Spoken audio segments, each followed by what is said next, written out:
시청자 여러분 반갑습니다. AI 아나운서 로아가 전하는 딜라이브 AI 위클리 경기입니다. 첫 번째 소식입니다. 고양시의 2025년 키워드는 일자리 도시입니다. 을사년을 기점으로 도시 이미지를 바꾸겠다는 고양시 시정 방향을 전진아 기자가 보도합니다. 신년 기자회견에서 오는 2030년까지 일자리 30만 개를 만들겠다고 발표한 이동환 고양시장. 올해 최종 지정을 목표로 하는 고양 경제자유구역과 부지 분양을 앞둔 일산 테크노밸리, 대궁 역세권 개발 등 주요 사업을 통해 고양시를 일자리 도시로 리브랜딩한다는 포부입니다. 벤처기업 육성 촉진지구도 확대 지정해 벤처기업을 1,000개까지 늘릴 계획입니다. 2030년까지 10여 개의 대형 일자리 사업을 통해서 30만 개의 신규 일자리를 창출할 계획입니다. 고양시의 도시 구조를 혁신하는 데 주력할 예정인데 기회발전 특구와 같은 여러 특구 지정을 통해 규제를 혁파하고 최근 개통한 GTX A 노선 등 광역교통망 효과를 높이기 위해 킨텍스역, 대곡역과 고양시 전역을 연결할 순환 교통체계도 제시했습니다. 인공지능 스마트 교통망 구축과 고양시 버스 노선 체계 개편도 추진합니다. 다양한 대중교통수단을 연계한 환승 체계를 구축하고 또 버스 노선 개편, 자율주행버스 운영으로 시민들이 더욱 편리하게 새로운 교통망을 이용할 수 있도록 하겠습니다. 대형 국제 행사, 전시 등 고양시를 방문해 즐길 수 있는 도시 콘텐츠도 늘립니다. 올해 190여 개 지방정부가 참여하는 아태 총회를 개최하고 2036 서울올림픽 유치 지원 TF를 꾸려 고양시 스포츠 인프라를 활용한 관내 경기 개최 종목을 확대하겠다고 밝혔습니다. 딜라이브 뉴스 전진아입니다. 양주시가 관내 하수 인프라를 개선합니다. 현재 26만 명 수준의 하수 처리 용량을 50만 명대까지 늘리는 게 핵심입니다. 박영찬 기자입니다. 양주시가 하수도 기반 시설 확충을 추진합니다. 지난해 말 기준 양주시 인구는 28만 명으로 최근 5년간 연평균 1만 명꼴로 인구가 증가해 왔습니다.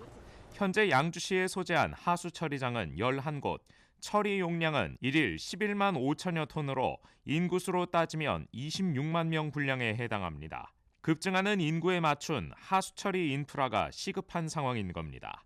사업 대상 시설은 옥정, 남방, 송추 하수 종말 처리장 등 3곳으로 각각 일평균 2,000톤에서 3만 톤까지 증설되며 광정면에는 백석, 광석지구 개발 수요를 감안해 1일 2만 톤 규모의 하수 종말 처리장이 신설됩니다. 총 사업비 1,830억 원이 투입되며 사업 완료 시 양주시의 하수 처리 능력은 1일 26만 명의 2배 수준인 50만 명대로 확대될 전망입니다. 지금 30만 인구를 지금 저희가 25년도에 처리할 수 있게끔 5만 7천 톤 정도 용량을 증설하는 거로 해서 지금 추진을 하고 있는 상황입니다. 지금 35년까지 인구수 50만 명 기준으로 하수도 인프라를 확충하려고 계획하고 지금 준비하고 있습니다. 양주시는 장흥면을 지나는 공릉천과 어둔동 등 관내 하수관로 정비 사업에 136억 원을 투입할 예정입니다. 딜라이브 뉴스 박영찬입니다. 파주시가 침체된 민생경제의 활기를 불어넣기 위해 전 시민을 대상으로 민생회복 생활안정지원금을 지급합니다. 하지만 일각에서는 이 사업에 대한 우려를 표명하며 정확한 분석을 통한 선별적 지원이 요구된다고 주장합니다. 전병천 기자입니다. 파주시 민생회복 생활안정지원금 지급과 관련한 520억 원의 추가 경정 예산안이 지난 7일 시의회 본회의를 통과했습니다. 지급 대상은 지난해 12월 26일 기준 파주에 주민등록을 둔 내국인입니다. 오는 21일부터 시민 1인당 10만 원의 민생회복지원금이 파주페이로 지급됩니다. 침체된 민생경제에 활력을 불어넣고 팍팍한 가계경제에 보탬을 주기 위해서입니다. 이번 지원금은 전액을 이미 효과가 검증된 지역화폐로 지급합니다. 따라서 우려하신 비효율이나 무차별 현금 살포 같은 부작용은 없을 것이며 지원금은 100% 소상공인과 파주 시민 모두를 위해 사용된다는 점도 감안해 주시면 좋겠습니다. 그러나 추경안 처리 과정은 순조롭지 않았습니다. 일부 시의원이 보편적 민생회복 지원금 지급을 반대했기 때문입니다. 기존 추가 경정 예산안에서 100억 원을 삭감한 420억만을 편성해 하위 80%에게만 지원금을 선별 지급하는 수정안이 예결위를 통과한 것. 결국 수정안과 원안 모두 본회의에 상정돼 표결에 붙여진 결과 수정안이 부결됐고 520억을 보편적으로 지급하자는 원안이 통과됐습니다.